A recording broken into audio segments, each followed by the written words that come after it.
ఇక్కడ మనకి ఏమి ఇచ్చారంటే ఒక పాలినామియల్ ఇచ్చారు.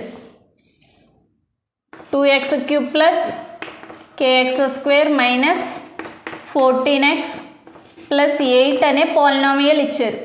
ఇంకేమి ఇచ్చారు? పాలినామియల్కి జీరోస్ ఉంటాయి కదా, వాటి సమ్ ఇచ్చారు. సో ఇక్కడ మనకి ఏమైనా జీరోస్ ఇచ్చారా? ఇవ్వలేదు కాబట్టి ఈక్వేషన్కి ఎన్ని జీరోస్ ఉంటాయి?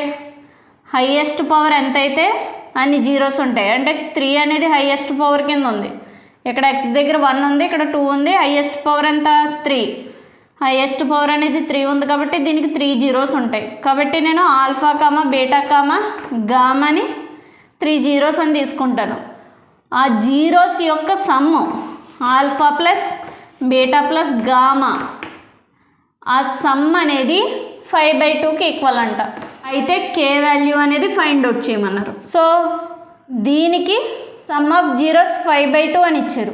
k వాల్యూని ఫైండ్ అవుట్ చేయడానికి దీనికి ఈ ఈక్వేషన్కి మనం సమ్ ఆఫ్ జీరోస్ అనేవి ఫైండ్ అవుట్ చేద్దాం.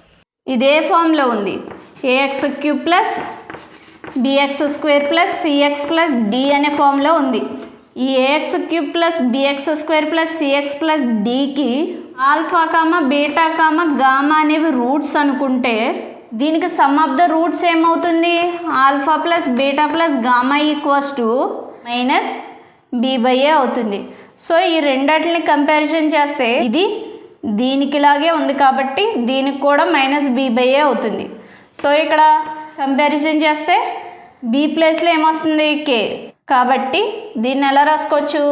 మైనస్ k/a అంటే వాల్యూ ఎంత? 2.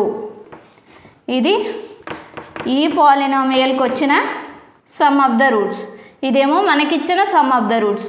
ఈ రెండిటిని ఈక్వల్ చేస్తే 5/2 ఈక్వల్స్ టు మైనస్ k/2.